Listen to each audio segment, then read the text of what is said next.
মুরব্বী বসেন, আপনি ওখানে বসেন, আমি যে চেয়ারে বসছি ওই চেয়ারে বসেন, যান ওই চেয়ারে বসেন, ওখানে বসেন, এইখানে বসেন, এইখানে বসেন, বসেন।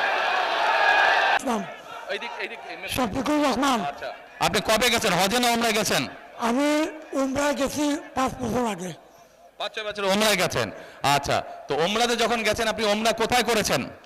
উমরা মদিনায় করেছি। ওমরা তো মদিনায়, ওমরা তো মক্কায় করে। মক্কায়ও করছি, মদিনায় মদিনায় তো হযরত করে জিয়ারত করছি। হ্যাঁ, জিয়ারত করেছেন, নবী করিম সাল্লাল্লাহু আলাইহি ওয়াসাল্লামের রওজা মুবারক জিয়ারত করেছেন।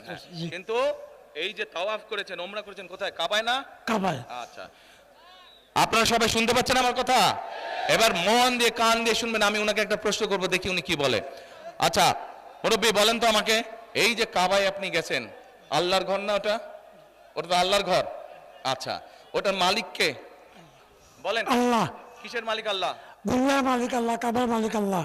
কাবার মালিক আল্লাহ, আল্লাহ। দুনিয়ার মালিক আল্লাহ, আল্লাহ। আমাদের মালিক আল্লাহ। কিসের মালিক? আল্লাহ। আমাদের মালিক আল্লাহ, রিজিকের মালিক আল্লাহ, সব কিছুর মালিক আল্লাহ। ঠিক আছে কথা? কথা ঠিক আছে? তার মানে এই দুনিয়া, এই যে সূর্য, এই যে চাঁদ উঠবে একটু পরে, চাঁদ সূর্য পৃথিবী যাই দেখি, আমরা সকল কিছুর মালিক কে? আল্লাহ রাব্বুল আলামিন হচ্ছে সকল কিছুর মালিক। আমরা কি দেখছি? আমরা দেখছি ওই যে একটা রাজনৈতিক দলের কথা বলেছি, যাদের ভূমিকা আমরা 50 বছর আগে দেখেছি। আমরা দেখছি এদের কিছু কিছু সদস্য আমাদের নিরীহ মা বোনদের বাসায় গিয়ে গিয়ে, মা বোনদের কাছে গিয়ে কিসের টিকিট বিক্রি করছে? টিকিট বিক্রি করছে, জানেন তো? হ্যাঁ, 1 মিনিট। আচ্ছা মুরব্বী, বলেন তো এই বেহেশত বা দোজখের মালিক কে? আল্লাহ পরওয়ারদিগার। মুরব্বী বলেছে বেহেশত ও দোজখের মালিকও আল্লাহ তাআলা। আপনারা একমত? কারা একমত এটার সাথে হাত তুলেন, যারা যারা একমত এটার সাথে। সবাই একমত, আলহামদুলিল্লাহ, আলহামদুলিল্লাহ, আল্লাহু আকবার, আল্লাহু আকবার। এখন আমার প্রশ্নটা আপনাদের কাছে, যার মালিক একমাত্র আল্লাহ রাব্বুল আলামিন, সেটা দেওয়ার ক্ষমতা মানুষ কি রাখে?